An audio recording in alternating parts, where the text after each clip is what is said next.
next few minutes, we are going to be looking at some different things and different ideas of things you can do with pipe cleaners. Now that no one really has pipes anymore and has no need to clean them, I'm sure that's not really what these were made for. And so here's a few ideas that you can use for doing different things with pipe cleaners. Some people find them really helpful. It's just kind of using them to fidget with. Some people really struggle to kind of just sit and concentrate and listen, no matter how engaging a sermon or a talk or a session is. Some people really need to be doing something while they do that. And so we use pipe cleaners a lot just to kind of give them something to kind of have in their hands and something to do. I quite like this pipe cleaner, different kind of bits, the fat bits and thin bits. And some people just really benefit from being able to hold something like this while they're talking, while they're having a conversation, a discussion, listening to something, and just have something they can kind of bend and mould and fiddle with while they're doing something else. So using them to fidget with is a really helpful tool. A really useful thing you can do with pipe cleaners is make a person. And the easiest way to make a person is with 2 pipe cleaners, and I'll show you how to make it. There's loads of things you can do once you have made a person, so they're really cool to do, and kids love doing it. So to make a person, take a pipe cleaner, fold it in half. And then what you need to do to make the head is, a couple of centimetres down. If you pinch and then hold the top bit and twist it. Kids do understand that concept of pinch, hold it really tight and then twist. So that's a good way of explaining it as well. And this gives you the head and arms of your person. Very long arms, I appreciate that. Then you need another pipe cleaner. And with the other pipe cleaner, you fold that in half as well. Make a sharp point at the top, so squish it really hard together at the top. And you should have a sort of upside down V shape. Then what you do is you post one end through the head and pull it down, like so.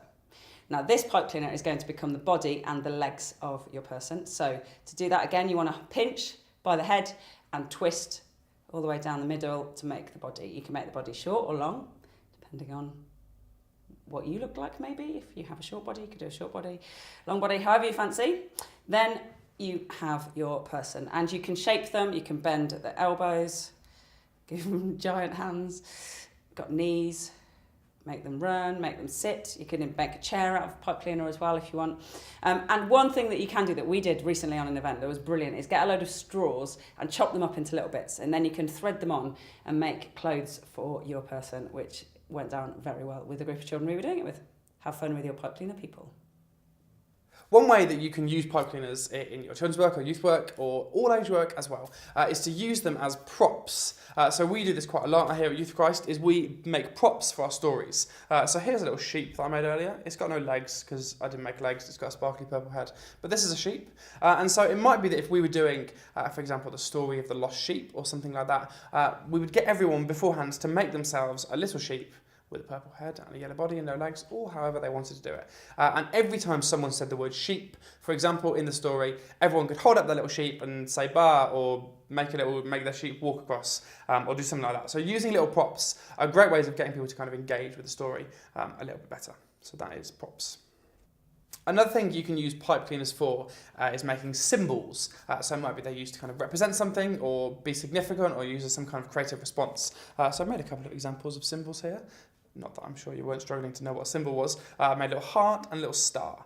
So again, it might be that maybe you're doing a prayer activity, you're doing something about kind of God's love for people, or shining like stars, or something like that, anything you can think of. And it's a really good idea just to kind of give something, someone they can make to kind of maybe help them think about it, help them reflect on it, give them something to do while they're doing that. Another cool thing you can do if you make kind of symbols and things like that is kind of join them all together.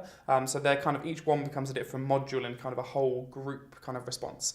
So it might be that if your whole congregation, everybody makes a little heart out of a pipe cleaner, they could then be joined together or put together somehow and then displayed at the front of church, and you'd have a kind of amazing little vision of God's love for people as made by your whole congregation. So that is using pipe cleaners to make symbols.